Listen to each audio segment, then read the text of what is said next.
Las misericordias de Dios se renuevan cada mañana. Su voluntad es buena, agradable y perfecta. Bienvenidos a una nueva emisión de Vidas con Propósito, para volver a vivir. Los ojos de Dios observan los caminos del hombre, y Él ve todos sus pasos. Hola, muy buenos días, bienvenidos otra vez a Vidas con Propósito, para volver a vivir. Les saluda Oscar Plata, hoy es el día de Teología Pura, Pura Teología, y continuamos con la serie titulada Atributos Divinos, y compartiremos la segunda parte del tema Omnipresencia. Dios nos ve. Tú nos creaste con un propósito. Nos acompaña, como de costumbre, Ángelo Becerra, pastor de la comunidad Vida con Propósito, quien responderá a este tema. Buenos días, pastor Ángelo.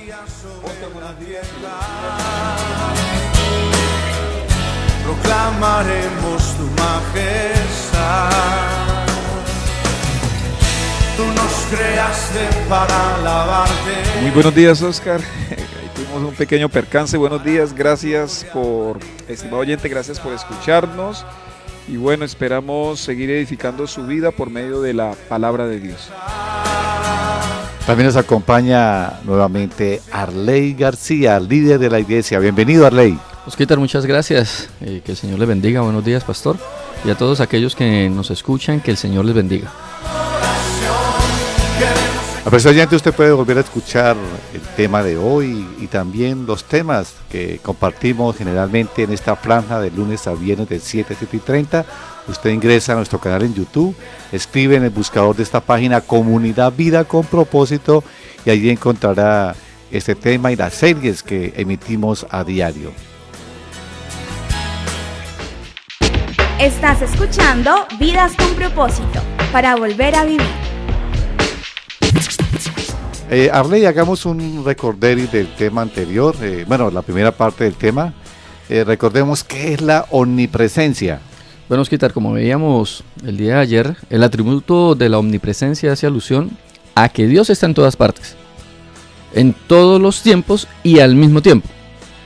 Es la capacidad de Dios, o este atributo se da debido a la capacidad de Dios porque Él tiene también otro atributo y es la eternidad y a su omnipotencia.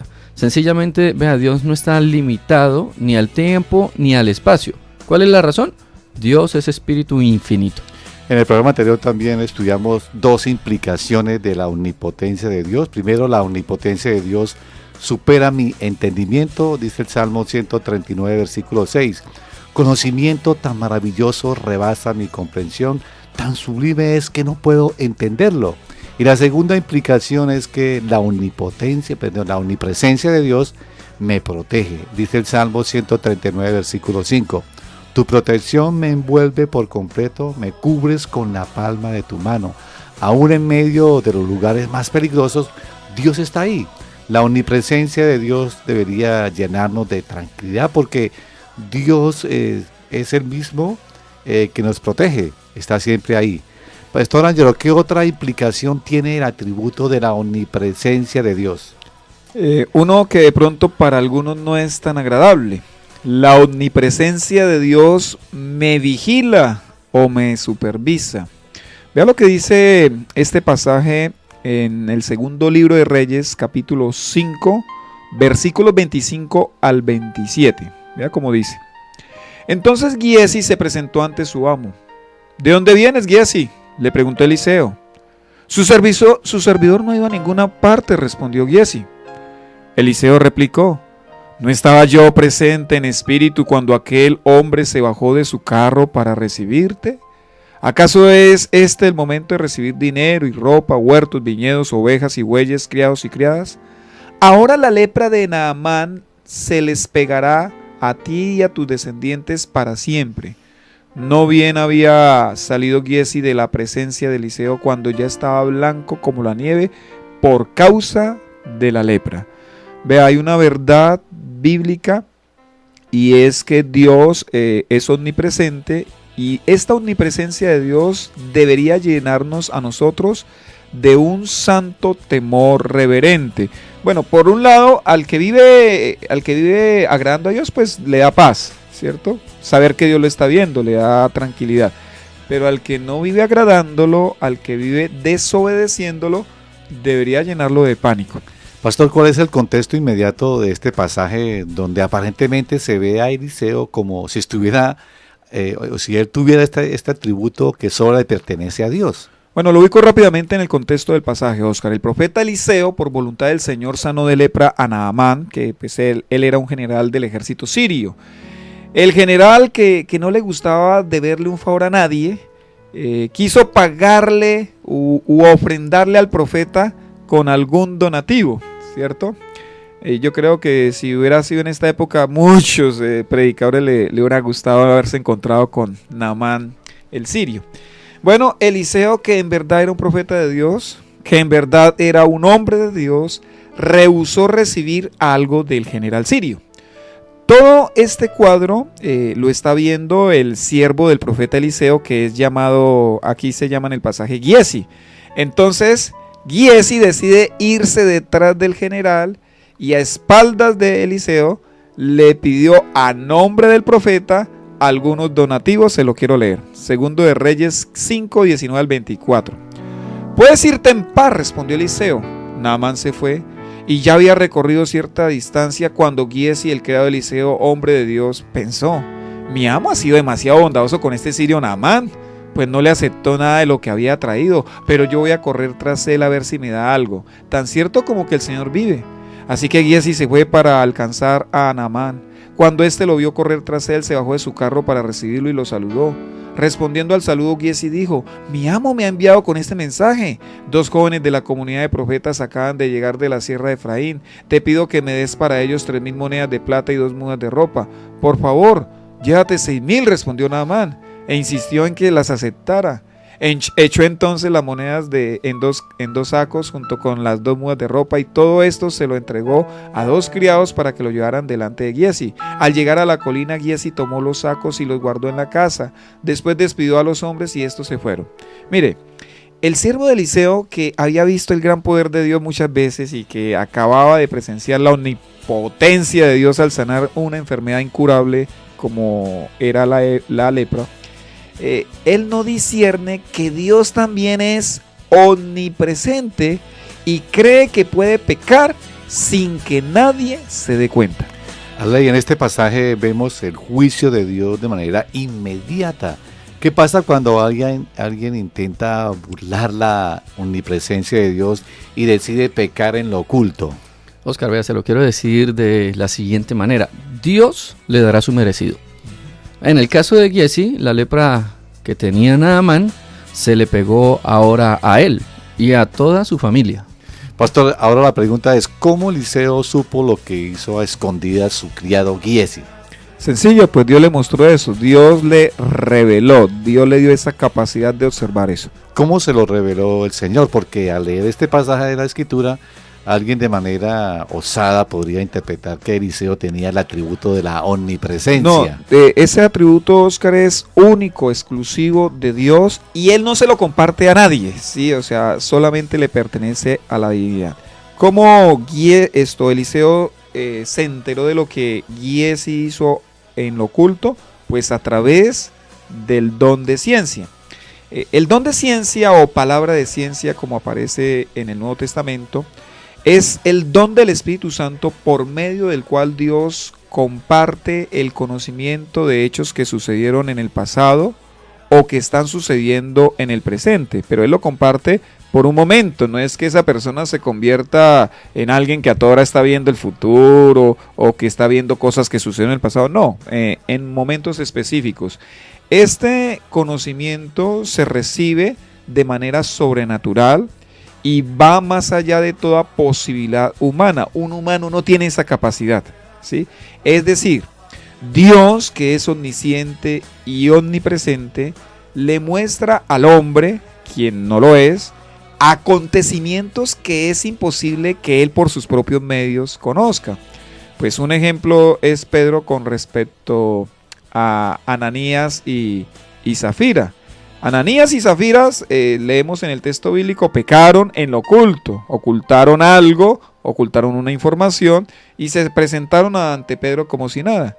Hechos 5:3 dice así: y dijo Pedro, Ananías, ¿por qué llenó Satanás tu corazón para que mintieses al Espíritu Santo y sustrajeses del precio de la heredad? ¿Quién sabía eso? Solo Dios y obviamente Ananías y Zafira. Pero Dios le reveló por medio de este don, que es el don de ciencia, a Pedro ese suceso que había pasado en secreto. Arley, en el caso de Eliseo, ampliemos un poquito cómo opera estos dones. Bueno, el pastor lo acabó de explicar excelentemente, pero para responder esto debemos primero saber cómo opera el don de ciencia. La revelación de ese conocimiento se puede recibir a través de una visión, de un sueño, de una voz audible, de un sentir interno. Pero siempre que trate esa revelación de hechos pasados o presentes, ante la operación de Dios, ante esa operación, allí está actuando la palabra de ciencia que Dios lo permite tener a aquella persona. En el caso de Eliseo es muy probable que él tuviera una visión de lo que estaba sucediendo en el mismo instante en que Giezi estaba haciendo su maldad, en que estaba allí cometiendo ese acto.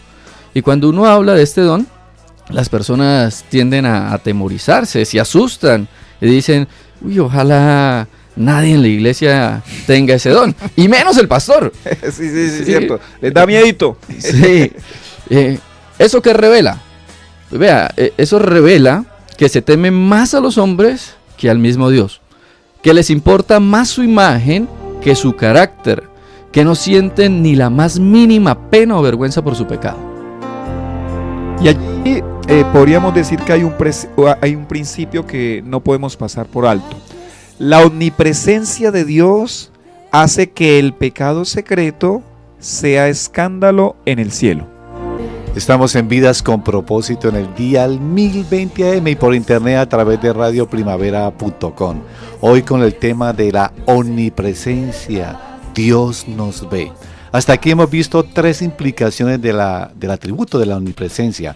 El primero de ellos es que supera mi entendimiento, el segundo es que me protege y el tercero es que me vigila. Pastor, ¿cuál es la última implicación que estudiaremos? Bueno, uno más motivador que el anterior. La omnipresencia de Dios me motiva a adorarlo sin restricciones. Juan 4:21, palabras de Jesús, dice así: créeme, mujer, que se acerca la hora en que ni en este monte ni en Jerusalén adorarán ustedes al Padre. Mire, estimado oyente, cuando reconocemos la omnipresencia de Dios, no solo lo podemos adorar en cualquier momento y lugar, sino que nunca más lucharemos con sentimientos de soledad. O en caso que Satanás y sus fuerzas malévolas nos quieran hacer sentir que no somos nada, que no valemos nada, que a nadie le importamos y que estamos solos, usted puede enfrentar todos esos ataques reconociendo la omnipresencia de Dios y adorándolo. Pastor, qué interesante es esta implicación en este atributo, pero ¿qué es adorar a Dios sin restricciones? Mira, Oscar, adorar a Dios es reconocer intencionalmente sus atributos divinos, entendiendo que solo Él es quien los posee, nadie más. A mí me gusta eso, o sea, el único que es omnipresente es Dios, el único que es omnisciente es Dios. Son atributos que no pueden ser compartidos con las criaturas. El término teológico es atributos no comunicables. Ante la adoración, pastor, ¿será que Dios necesita que nosotros hagamos ese reconocimiento? No, vea, Dios no tiene necesidades, aunque obviamente Él disfruta que lo adoremos. Es importante entender que no adoramos a Dios para que Él se sienta seguro de quién es Él. No, porque créame, no existe alguien más seguro de sí mismo sino Dios. Él le dijo a Moisés, así se reveló a Moisés: yo soy el que soy. Arley, si Dios no necesita de la adoración, entonces surge una pregunta: ¿para qué adoramos a Dios? Oscar, acá es sumamente importante que entendamos que Dios instituyó la adoración a Él para que nosotros siempre lo tengamos presentes en nuestras mentes y en nuestros corazones. Y cuando lo hacemos, Él lo siente, Él lo experimenta, lo recibe con gratificación. Por eso no le añade absolutamente nada a su grandeza. Y si no lo hiciéramos, tampoco le quitaríamos nada. Él no dejaría nunca de ser Dios. Es aquí cuando nos damos cuenta que la adoración, aunque es para Dios, fue un regalo de Dios mismo para nosotros. Me explico, no adoramos para nosotros, pero cuando lo hacemos en verdad, nosotros, y no Dios, somos los más beneficiados. Cuando usted se introduce en la adoración y piensa en todo lo que Cristo hizo allí en la cruz del Calvario, y exalta usted su misericordia, la sumisión del Padre, ese amor inefable, ¿qué sucede? Dios se agrada. Pero ¿qué pasa en nuestro interior? Pues va a venir un sentimiento y una convicción de paz, de tranquilidad, se apodera de nosotros, domina nuestra vida. Es decir, estimado oyente, usted va a experimentar nuevamente la gracia y el perdón de Dios. Cuando usted reconoce y exalta el Dios que siempre está a su lado, usted se lo dice con palabras, o se lo dice con canciones, o se lo dice también en la meditación de su mente. ¿Qué le sucede? Dios se agrada. Pero ¿qué va a pasar en su interior? Va a venir un sentimiento de seguridad, de confianza que se va a apoderar de su vida, y va a comenzar a ver las circunstancias desde otra óptica. Y así es que funciona la adoración. Pastor, algunos pastores o predicadores, tal vez por desconocer los atributos divinos, hablan, por ejemplo, de que Dios me necesita, de que Dios creó al hombre porque se sentía solo. ¿Es posible que exista, que el Dios que nosotros seguimos tenga necesidades? Bueno, Dios no se siente solo, nunca se ha sentido solo. De hecho, su atributo de la triunidad o su esencia de la triunidad impide que Dios en la eternidad pasada, antes de la creación, Él se sintiera solo. O sea, Dios no necesitó crearnos. Yo no sé cómo harán los Jesús solos, que dicen que Dios es solo Jesús, niegan la divinidad del Padre, o bueno, dicen que Jesús es el mismo Padre y Jesús es el mismo Espíritu Santo. Yo no sé ellos cómo hacen para entender la autosuficiencia de Dios, porque según esa teología, pues Dios sí estuvo solo, entonces sí tendría necesidad de haber creado a alguien que lo adorara, que lo exaltara o que lo reconociera. No, la Biblia revela que Dios no tiene necesidades. Yo a veces lo que entiendo cuando hay ese tipo de expresiones es que se quiere motivar a la gente pues para que sirva, para que colabore, para que adore, pero no es que Dios tenga esas necesidades. Yo al menos no creería en un Dios que me necesite. Yo soy el que necesito a Dios. Pastor, retomando el aspecto de la adoración como necesidad misma del hombre, hoy en día en muchas congregaciones piensan que adorar genuinamente a Dios es cuando sentimos algún calor en nuestro cuerpo, escalofrío, lloramos, se enfoca más en el sentir.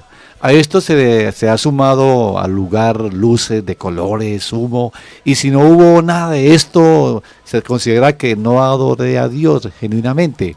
¿Qué piensa al respecto? Bueno, lo que yo pienso es que nada de lo que usted ha mencionado está mal en sí mismo. Las personas podemos experimentar a Dios, indiscutiblemente. Nosotros podemos llorar ante la presencia de Dios. Algunas personas manifiestan haber sentido lo que usted mencionaba, un calor, un escalofrío, de pronto un gozo indescriptible. Y qué bonito que esas cosas estén.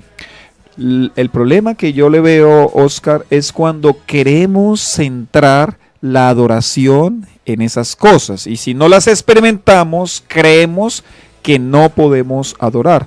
No, así yo no sienta nada. Si yo me arrodillo ante la presencia de Dios, que sé que está, ¿cierto? Por el atributo, yo sé que la presencia de Dios está allí. Vea, Dios me está observando y Dios se está agradando de esa actitud de mi corazón. Y el problema, cuando dependemos de ese tipo de experiencias que son, digamos, válidas, no voy a decir que no, pero cuando nosotros generamos dependencia de ese tipo de emociones, lo que hacemos es darle herramientas al maligno para que estropee o para que estorbe nuestra adoración. Porque el día que no la sienta, entonces, ¿qué va a pasar conmigo? Me voy a desmotivar. Ay, Dios ya no está cerca de mí. Ay, Dios ya no está recibiendo mi canto. Dios ya no está recibiendo mi alabanza. Dios ya no recibe mi oración. Dios ya no me escucha. Y así el maligno, vea, de una vez neutraliza esas iniciativas de adoración. En los templos que de pronto ponen luces, que hay decoración, pues yo no creo que esté mal en sí mismo. O sea, pues si está la capacidad de hacerlo, pues que se haga. Me parece que hay problema cuando nosotros creemos que eso es lo que impulsa la adoración, cuando nosotros centramos en las luces o en la música de fondo la adoración. Ahí yo creo que sí ya entramos en problemas. Pastor, en el Evangelio de Juan nos relata el encuentro de Jesús con la mujer samaritana y le habló sobre la adoración. ¿A qué se refería Jesús con sus palabras? Bueno, en el versículo de Juan 4:21, que es el que usted está citando, ¿no? Vamos a ubicarnos un poquito. La adoración en el Antiguo Testamento estaba confinada al templo de Jerusalén. Nadie podía hacer un sacrificio de adoración sino solo en la ciudad que Dios había elegido para que habitara su presencia. Pero el Señor aquí le está diciendo a la mujer que en el nuevo pacto la adoración ya no está confinada pues a ningún lugar y tampoco está confinada a ningún altar. El mejor lugar para adorar a Dios en el nuevo pacto es en nuestro cuerpo y el mejor altar es nuestro propio corazón. Es por esta razón que, estimado oyente, usted puede individualmente adorar a Dios en su cuarto, allá en su cama, quizás en el baño, incluso en la calle, en su carro, en su moto, o cuando va en metrolínea, o cuando va a pie, ¿cierto? Usted puede adorar a Dios en la mañana, a la media tarde, en la noche o en la madrugada. Cualquier tiempo y cualquier lugar son perfectos para adorar a Dios. Lo importante es que mi corazón lo desee hacer. Aquí hay que sumarle que no podemos sacrificar la adoración comunitaria como iglesia, porque algunos dicen yo adoro a Dios en la casa y no se preocupan por congregarse. Los que les gusta adorar a Dios solos, no les va a gustar el cielo, porque en el cielo nos va a tocar acompañados de una multitud impresionante como lo describe el Apocalipsis. Bueno, Arley, ¿cómo quisiera finalizar este tema de la omnipresencia de Dios? Osquitar, bueno, quiero finalizar este tema a través de la siguiente historia. ¿Dónde estaba Dios? Así se titula. Susi saltó de su asiento cuando vio salir al cirujano. ¿Cómo está mi pequeño? ¿Va a ponerse bien? ¿Cuándo lo podré ver?, le preguntó. El cirujano respondió: lo siento, hicimos todo lo que estuvo a nuestro alcance. Consternada, Susi exclamó: ¿por qué? ¿Por qué los niños enferman de cáncer? ¿Es que acaso Dios se olvidó de mi hijo? Oh, mi pequeño Jimmy, Dios, ¿dónde estás? Justo cuando más te necesitaba. ¿Dónde estás, Señor? El cirujano agregó: una de las enfermeras saldrá en un momento para dejarte pasar unos minutos con tu hijo antes de que sea llevado al centro de trasplantes.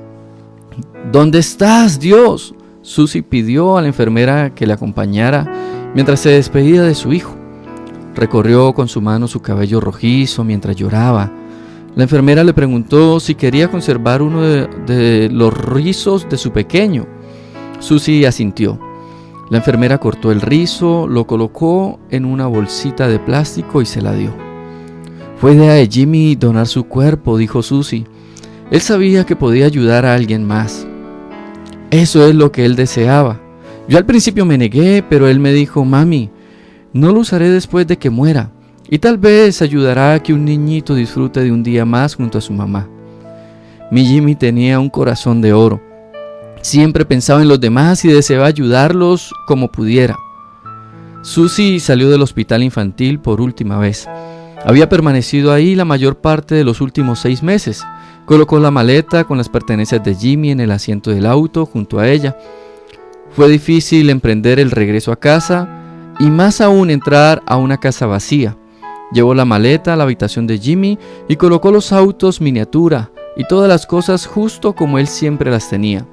Se acostó en la cama y lloró hasta quedarse dormida, abrazando la pequeña almohada de Jimmy.